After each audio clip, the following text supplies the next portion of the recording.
నమస్తే మేడం. నమస్తే అండి. 2025లో ఉన్నాం మనం. టెక్నాలజీ ఎంత అప్డేట్ అవుతుంది, జనాలు కూడా అంతే అప్డేట్ అవుతూ ఉన్నారు, కాలంకి సమానంగా పరిగెడుతూ ఉన్నారు. అయినా సరే ఆచారాలు అవన్నీ కూడా ఇంకా కట్టుబాట్లు ఇంకా కొనసాగుతూనే ఉన్నాయి. ముఖ్యంగా విడోస్ గురించి మాట్లాడుకుంటే ఇక్కడ మనం ఇప్పటికీ కూడా వాళ్ళు అసలు ఎదురు రాకూడదు, వాళ్ళు అసలు పూజలు చేయకూడదు, పూజల్లో వాళ్ళని ఇన్వాల్వ్ చేయకూడదు అని చెప్పి ఇంకా కూడా నమ్మే వాళ్ళు కూడా ఉన్నారు.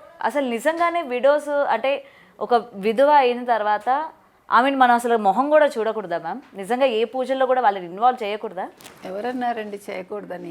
ఇవన్నీ కూడా మన ఆడవాళ్ళమే ఎక్కువ వీటికి మనం ఇంపార్టెన్స్ ఇస్తాం. మీరు నమ్ముతారా, మా బావగారు పోయి 2019లో పోయారు. అప్పుడు మా సిస్టర్ వాళ్ళు ఒక ఇంట్లో అద్దెకుండేవాళ్ళు. మా బావగారు పోయిన 1 మంత్ వరకు మా అక్క ఇల్లు ఖాళీ చేయాల్సి వచ్చింది. ఎందుకని అడగండి. ఆ ఓనర్ పైన ఉంటారు, వీళ్ళ కిందన ఉంటారు. పొద్దున్న లేచాక మా అక్క మొహం చూడడం వాడికి ఇష్టం లేదుట, బికాజ్ షీఈ్ ఎ విడో. మా సిస్టర్ వెంటనే ఖాళీ చేసేసింది. అంటే నేను అనేది మీరు అన్నారు కదా 2025లో ఉన్నామని. మీరు 2025 కాదు, 2050కి వచ్చినా కూడా పరిస్థితి ఇలాగే ఉంటుంది.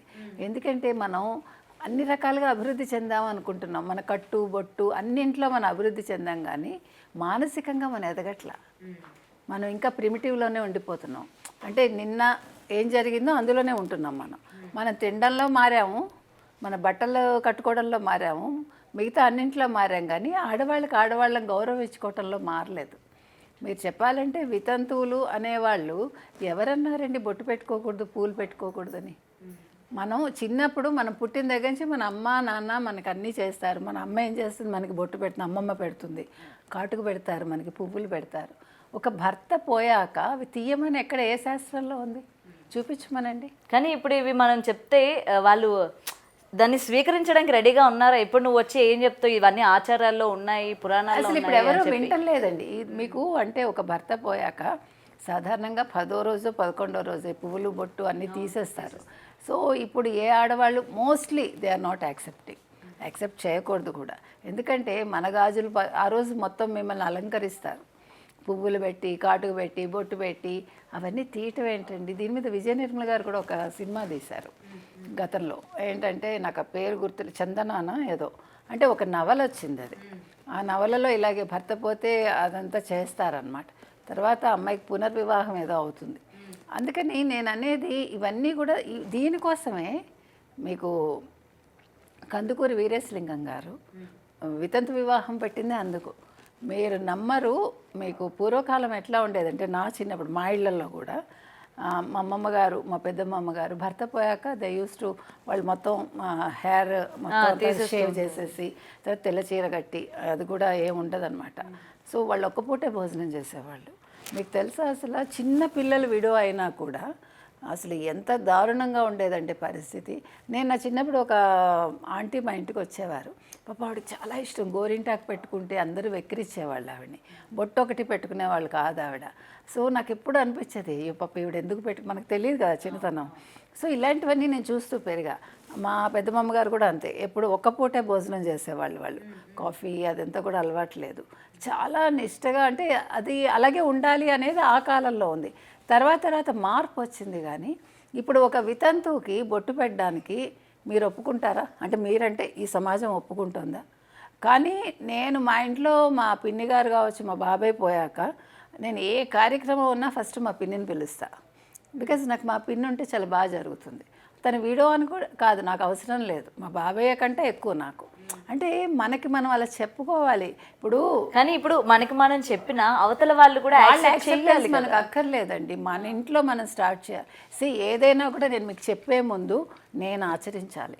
ప్రతి ఒక్కటి మనం ఆచరించామనుకోండి, ఒకరోజు వాళ్ళు కాదంటారు, 2 రోజులు కాదంటారు, 3వ రోజు ఒప్పుకుంటారు, లేకపోతే మీతో మాట్లాడటం మానేస్తారు. సింపుల్. ఇప్పుడు మనం కూడా ఇప్పుడు పేరెంటాలకు వెళ్తాము. నేను వితంతువులు వచ్చినా నేను ముత్తైదువులకి ఏమి ఇస్తానో వాళ్ళకి అదే ఇస్తాను ప్యాకెట్. No difference. నేను బొట్టు కూడా ఇస్తాను. నేను అది పెట్టుకోరు వాళ్ళు ఇష్టం. నేను పెడతాను, వాళ్ళని అడుగుతా, పెట్టినా అని అడిగి వాళ్ళు పెట్టమంటే పెడతా. కొంతమంది యాక్సెప్ట్ చేయరు, కొంతమంది చేస్తారు. నేను అనేది మీ ఇంట్లోంచి మొదలు పెట్టండి. నేను నా ఇంట్లోంచి మొదలు పెట్టాక నాకు మీకు చెప్పే అర్హత వస్తుంది. అంతేగాని ఏదో ఉపన్యాసాలు ఇవ్వటానికి లేకపోతే స్టేజ్ మీద మాట్లాడటానికి కాదు. ఏ అంశమైనా సరే మనం ఆచరించాలండి ప్రతి ఒక్క చిన్న అంశం కూడా. ఇప్పుడు మీరు అలా అంటున్నారు, పొద్దున లేచాక వితంతువులు మొహం చూడడానికి ఇష్టపడరు, వాళ్ళు పూజల్లోకి రాకూడదు, వాళ్ళు ఏది అందించకూడదు. కనీసం శుభకార్యాలు కూడా మీకు తెలుసా చెప్పడానికి ఇంటికి వెళ్ళినా వితంతువులు కూడా దేనికి చెప్పరు. పనికొస్తారంటే, నాకు తెలిసి చిన్నప్పుడు వాళ్ళు వత్తులు చేయడానికి, తర్వాత పనులు చేయడానికి, గిన్నెలు తోమడానికి. యూ కాంట్ బిలీవ్, మా తాతగారు హిందీ పండిట్గా చేసేవారు, వడ్లమాని సోమశేఖరం గారని తణుకు. ఆయన అప్పట్లో చాలా ఎక్కువ విడోస్ ఉండడం, లేదంటే భర్తలను వదిలేసి అట్లా వాళ్ళు ఉండేవాళ్ళు అనమాట. సో ఆయన ఏం చేసేవారంటే వాళ్ళందరికీ చెప్పేవాళ్ళట, మీరందరూ కూడా చదువుకోండి, మీరు ఎస్ఎస్సి చదువుతా అంటే చదవండి, పియూసీ ఎస్ఎస్సి అప్పుడు అవే ఉండేవి. సో వాళ్ళ చేత పరీక్షలు కట్టించి ట్యూషన్ చెప్పి వాళ్ళని మీరు టైపు షార్ట్ హ్యాండ్ నేర్చుకోండి, మీ కాళ్ళ మీద మీరు నిలబడాలి. హిందీ ఎగ్జామ్స్ రాయించేవాళ్ళు, రాష్ట్ర, తర్వాత అదేంటంటారు ప్రాథమిక, మాధ్యమిక, రాష్ట్ర, అవన్నీ రాయించి మీరు టీచర్స్ అయినా అవ్వండి, లేదు స్టెనోల్గా అట్లా వెళ్ళండి. కానీ మీ అత్తగారింట్లో కానీ మీ అమ్మగారింట్లో కానీ మీరు ఊడిగం చేయొద్దు, మీరు పని మనుషులు కావద్దు, మీరు వంట మనుషులు కావద్దని మా తాతగారు ఎంతమందికి ఉచితంగా ఆయన చెప్పేవారు అనమాట. అంటే ఆయన అన్నీ చాలా సింపుల్గా బతికేవారు. మా తాతగారు ఒక గుడిసెలాగా ఉండేది ఆయన ఉండేది. ఆస్తి ఉన్నా కూడా ఆయన ఎప్పుడు కూడా చాలా సింపుల్ లివింగ్ అనమాట. అంటే ఆయన ఏంటంటే ఆయన ఆచరించాక పక్క వాళ్ళకి చెప్పేవాళ్ళు. సో మా ఇంట్లో అదే ఫాలో చేస్తాం. ఇప్పుడు మీరు ఎవరైనా, మా నాన్నగారు కూడా అంతే, మా ఇంట్లో మా అమ్మగారు కూడా ఉంది. మా అమ్మగారు కొంచెం ఆర్థడాక్స్ ఉన్నా అది ఆవిడ వరకే. ఒక డ్రైవర్ వచ్చారనుకోండి, మాతో సమానంగా, మా నాన్నగారితో సమానంగా అప్పట్లో, ఇప్పుడు కాదు, నా చిన్నప్పుడు మా నాన్నగారితో సమానంగా టిఫిన్ చేసేవాడు, కాఫీ తాగేవాడు, హూ ఎవర్ ఇట్ ఈస్. మాకు అందరూ ఎక్కువ క్రిస్టియన్స్, ముస్లిమ్స్ వాళ్ళే ఫ్రెండ్స్ ఉండేవాళ్ళు, డ్రైవర్స్ కూడా వాళ్ళే ఉండేవాళ్ళు. కానీ my mother she never objected. అంటే నేను అనేది కాస్ట్ కూడా చూస్తూ ఉంటారు కదా, క్యాస్ట్ చాలా చూస్తారండి. అవును, ఆంధ్రాలో కూడా రానివ్వరు, కానీ అసలు మాకు అది తెలియదు. అసలు మేమంతా కూడా ముస్లిమ్స్ ఇంట్లో వెళ్ళి తిని, క్రిస్టియన్స్, మా నాన్నగారు మా అమ్మ ఎప్పుడు అబ్జెక్ట్ చేయలేమమ్మ. నేను చాలా చిన్నప్పుడు మా ఇంటి పక్కనే ముస్లిమ్స్ ఫ్రెండ్స్ చాలా. అంటే నేను అనేది అది, మనం పేరెంట్స్ మన అట్లా పెంచాలండి. నువ్వు ఇక్కడికి వెళ్ళకు, అది ముట్టుకోకు, ఇది చేయకు అంటే మనకి చిన్నప్పటి నుంచి మన మైండ్ అట్లానే ఉంటుంది. మీరు మనిషిని మనిషిగా చూడాలి మనం, అంతే. నేను ఇంటర్మీడియట్లో ఉండగా రాశాను, మనిషిని మనిషిగా చూడలేని మతమదేల మండిపోను, మనిషిని మనిషిగా చూడలేని కూలమదేల కుళ్ళిపోనని ఇంటర్లో రాసా ఒక కవిత.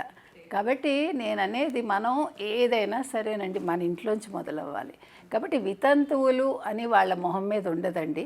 భర్త పోవడం అనేది వాళ్ళ చేతుల్లో ఉండదు. ఇప్పుడు కొంతమందికి పెళ్ళవగానే భర్త పోతారు, దానికి వాళ్ళు ఏం చేస్తారు?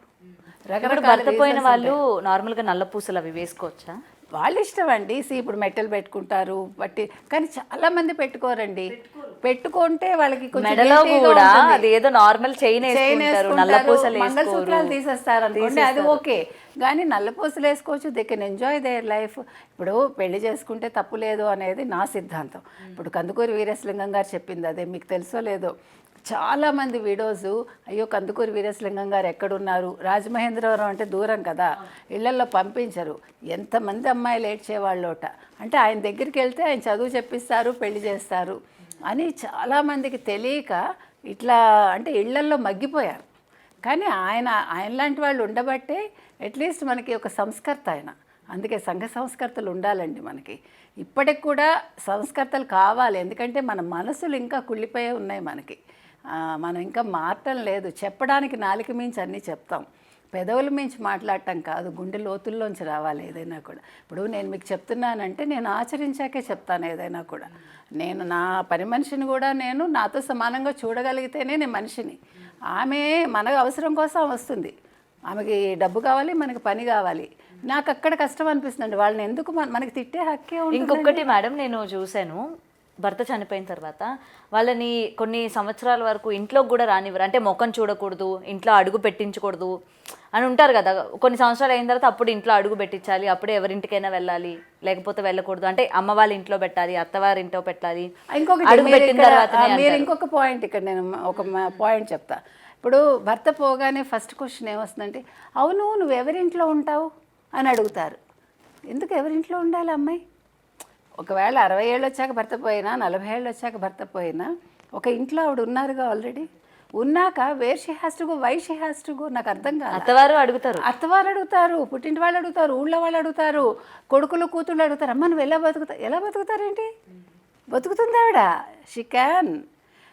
మా సిస్టర్ని చాలామంది అడిగా, నువ్వేంటి మీ చెల్లెల ఇంటికి వెళ్ళిపోతావు? నేను అడిగా, ఎందుకు మా అక్క మా ఇంటికి ఎందుకు రావాలి? తన ఇండివిజువాలిటీ తంది. సి, మీకు ఎప్పుడు నేను సపోర్ట్ ఇవ్వాలి, నీకు ఏదైనా ఫినాన్షియల్గా సపోర్ట్ కావాలా, ఇట్స్ ఓకే. కాదు, నీకు సైకలాజికల్గా నేను ఏదైనా సపోర్ట్ ఇవ్వాలా, నేను వస్తా ఎనీ టైం. కానీ నువ్వు వచ్చి నా ఇంట్లో ఉండాల్సిన కర్మ ఏంటి? అసలు మనం ఒక ఆడపిల్లకి భర్త పోగానే మనం ఇలాంటి ప్రశ్నలు వేయాల్సిన అవసరం ఉందా? నువ్వు ఎక్కడ ఉంటావు? అసలు అక్కర్లేదు. ఎక్కడ ఉండడం ఏంటి? ఆల్రెడీ వేర్ షీ స్టేయింగ్ అక్కడే ఉంటారు. ఆవిడ చూసుకోగలదు. భర్తలు చేసిన పెద్ద తప్పు ఏంటంటే, ఇటీవల కాలంలో అంటే గవర్నమెంట్ జాబ్స్ చేసేవాళ్ళు, బ్యాంక్ జాబ్స్ చేసేవాళ్ళు, వాళ్ళు నామినీస్ పెట్టారు మగవాళ్ళు.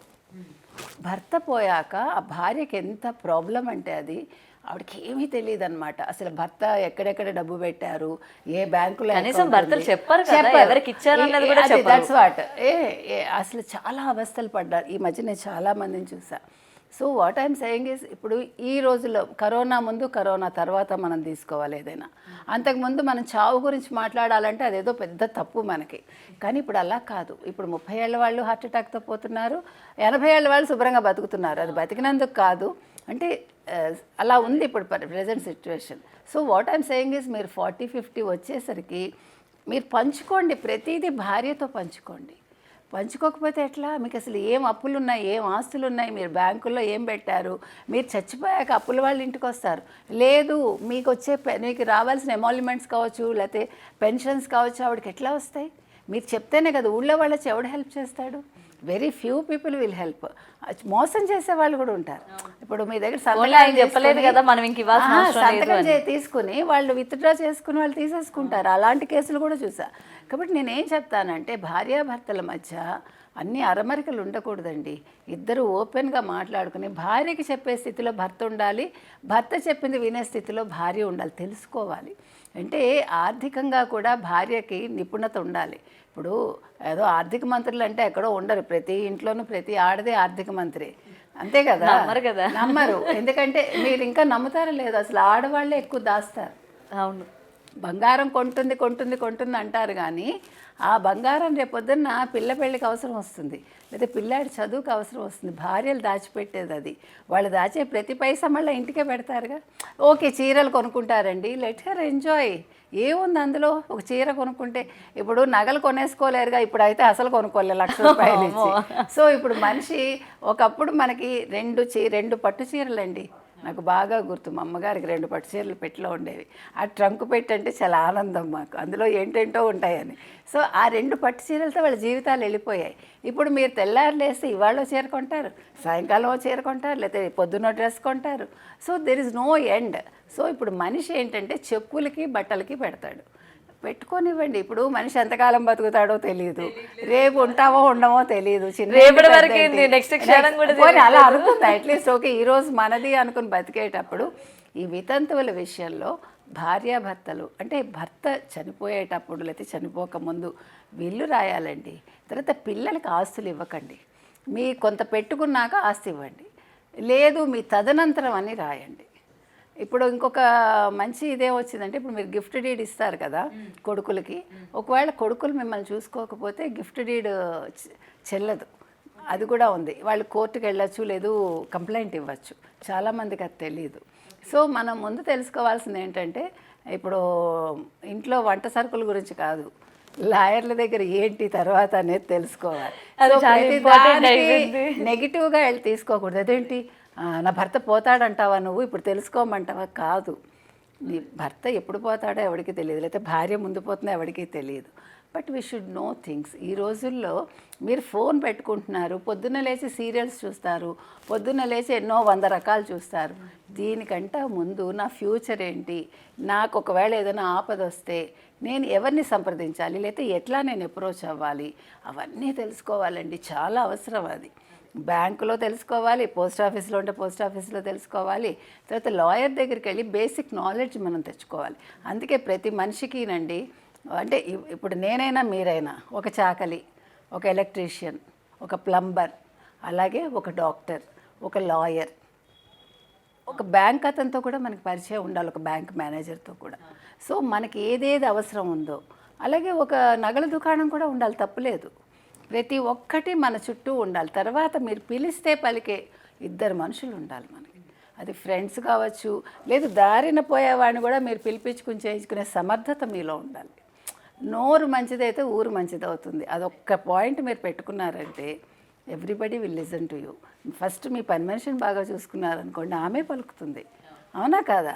లేదు మీ వాచ్మెన్, మనం మాట అనడం చాలా తేలికండి, వెనక్కి తీసుకోలేంగా. అందుకని వాళ్ళతో మాట్లాడేటప్పుడు మనం మర్యాదగా ఉంటే మన అవసరానికి వాళ్ళు వస్తారు. ఇప్పుడు గబుక్కున్న హస్బెండ్కి ఏదో అవుతుంది, లేదు వైఫ్కి ఏదో అవుతుంది, హూ విల్ కమ్? పిల్లలందరూ అమెరికాలో ఉంటారు. ఇప్పుడు ఇండియాలో ఉన్నా కూడా ఒకళ్ళు గచ్చిబౌలిలో ఉంటారు, వీళ్ళు ఇంకెక్కడో ఉంటారు. వాళ్ళు ఈ ట్రాఫిక్లో వచ్చేసరికి 2 గంటలు పడుతుంది. మన అమెరికా వాళ్ళని అనుకోకర్లే, అమెరికా వాళ్ళే తొందరగా వస్తారు ఇంకా ఇండియా కంటే కూడా. అందుకని పిల్లలు ఎక్కడైనా ఉండనివ్వండి. ఇంకొకటి, పిల్లల మీద డిపెండెన్సీ వద్దండి. అసలు మనం ఎవరి ఇండివిజువాలిటీ వాళ్ళు పెట్టుకోవాలి. భర్త ఇండివిజువాలిటీ భర్తకు ఉండాలి, భార్యది భార్యకు ఉండాలి. అంటే నేను బతకగలను అనే ఒక ఆత్మవిశ్వాసంతో ఏ మహిళైనా ముందుకెళ్ళాలండి. భర్త మీద డిపెండ్ అవ్వాలి, అది వేరు. కానీ లేకపోయినా నేను ఉండగలను అనే ఫస్ట్ కావాల్సింది ధైర్యం అండి. ధైర్యం, ఆత్మవిశ్వాసం, తర్వాత కొద్దిగా ఆర్థిక స్తోమత ఉండాలి. లేదంటే మన మొహం ఎవ్వడూ చూడరు, ఇంట్లో వాళ్ళు అస్సలు చూడరు. అందుకని ఇవి గుర్తుపెట్టుకుంటే మనం వితంతువులు అనే పదం మీరు తీసేసి సాటి మహిళ అనుకుని తనకి ఫస్ట్ మీరు కుంకుమ ఇవ్వండి, అన్నీ ఇవ్వండి. What's wrong in it? ఇప్పుడు భర్త పోతే ఆవిడ విలువేం తగ్గలేదుగా. మీరు బొట్టు తీయకండి ఫస్ట్. ఎందుకు తీస్తారు? పువ్వులు ఎందుకు పెట్టుకోరు? అసలు ఆడవాళ్ళకి పువ్వులు ఎంత ఇష్టంగా ఉంటుంది. అసలు మల్లెపూల సీజన్లో ఎంత మల్లెపూలు ఇష్టంగా ఉంటుంది, అసలు వాసన ఎంత బాగుంటుంది. మామిడి పళ్ళు, మల్లెపూలు మనకి వేసంకాలం వస్తాయి, ఆ 2 మెయిన్. కాబట్టి నేను అనేది ఏంటంటే, ముందు ఆడవాళ్ళలో మార్పు తెచ్చుకుని మనలో మనం తెచ్చుకుని మనం పక్క వాళ్ళని హర్ట్ చేయకుండా ఉంటే, వాళ్ళకి భర్త పోతే మీరు వెళ్ళి 4 ఓదార్పు మాటలు చెప్పండి. అంతేగాని వాళ్ళ మొహం మీద తలిపేసేసి, లేకపోతే నీ మొహం చూస్తే నాకు ఏదో చెడు జరుగుతుందని, మీ మొహం చూసి ఆవిడకి కూడా అయ్యి ఉండొచ్చుగా చెడు. ఆవిడ మొహం చూసి మనకైనట్టే మన మొహం చూసి వాళ్ళకి కూడా అవుతుంది కదా. అదెందుకు ఆలోచించాం మనం? నింద ఎప్పుడు పక్క వాళ్ళ మీద వేయడానికి చూడటం అనేది మనకు అలవాటు అయిపోయింది. సో దాని నుంచి మనం ఫస్ట్ బయటపడితే ఈ సమస్యలకు పరిష్కారం ఉంటాయి. తెల్లారి లేచాక పక్క వాళ్ళని నొప్పించకుండా, అందుకే నొప్పించక తానవ్వక అన్నారు. సో తప్పించుకు తిరగొద్దు మనం.